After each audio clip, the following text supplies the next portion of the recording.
मीरपुर नाम के शहर में तेजस अपनी पत्नी नीरू के साथ रहता था। पति पत्नी दोनों ही नौकरी करते थे। एक दिन तेजस गांव अपनी माँ के पास फोन करता है। हेलो, प्रणाम माँ।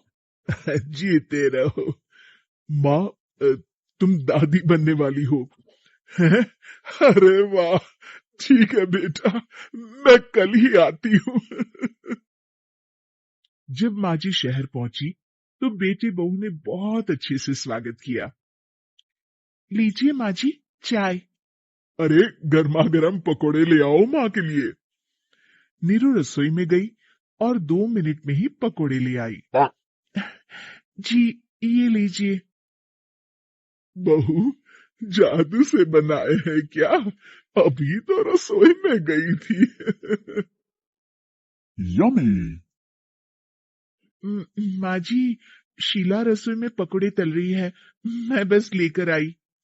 हे भगवान, मेरा धर्म भ्रष्ट कर दिया तूने। अब तो गंगा जल से शुद्धिकरण करना होगा। दूसरे दिन, माँ जी, मैंने नाश्ता बना दिया है, ऑफिस जा रही हूँ। पर अभी तो घर का सारा काम पड़ा है। शीला आती ही होगी, झाड़ू पोछा बर्तन कपड़े वो सब कर लेगी। हमारे जमाने में घर का सारा काम हम ही करते थे।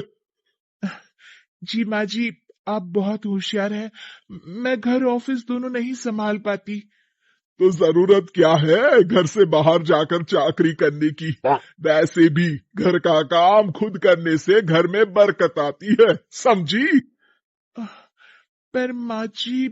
पर वर कुछ नहीं, इस महीने की पगार मिले फिर ऑफिस बंद है। हाँ।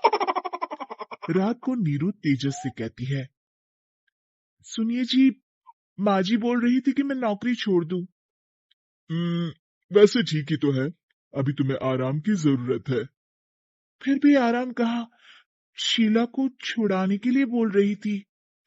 तो अब 24 घंटे में इतना काम तो कर ही सकती हो। पर जॉब पसंद है मुझे, घर पर मन नहीं लगेगा। अगले दिन जब दोनों ऑफिस के लिए निकल रहे थे, मेरी तो कोई कीमत ही नहीं है इस घर में।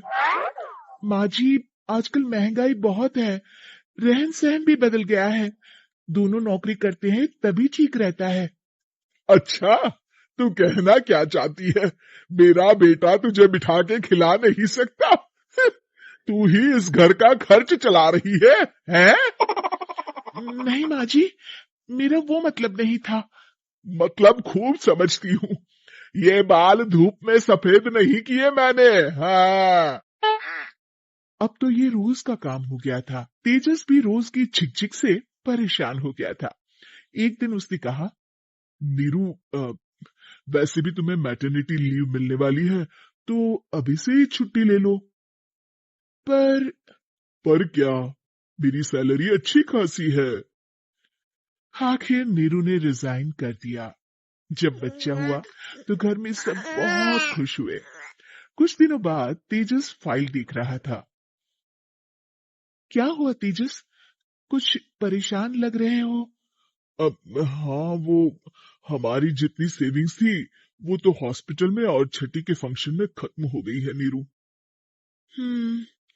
और अभी वैसे मंदी चल रही है तो मैं बोल रही थी कल मुन्ना को हेपेटाइटिस का टीका लगवाना है। नीरू, क्या पोस्टपोन नहीं कर सकते? नहीं जी, बिल्कुल नहीं। अब तेजस को समझ में आ रहा था कि उससे गलती हुई है। पैसों की कमी का असर घर के माहौल पर भी पड़ रहा था। अगले दिन, बेटा, मेरा चश्मा और ये दवाइयां ले आना, पर्चा देते हुए माँ जी ने कहा। जी। तेजस, मुन्ना के लिए दूध का डिब्बा और डायपर भी ले आना, और ये किराने के सामान की लिस्ट है, इसे भी लाना है। तेजस गुस्से में लिस्ट मरोड़कर फेंकता है और चिल्लाता है, पैसे क्या पेड़ पर उगते हैं? ये ले आना, वो ले आना। अरे, पर ये जरूरत का सामान ही है। वो गुस्से में बिना कुछ कहे ऑफिस चला गया। अरे अरे, लंच तो ले जाइए।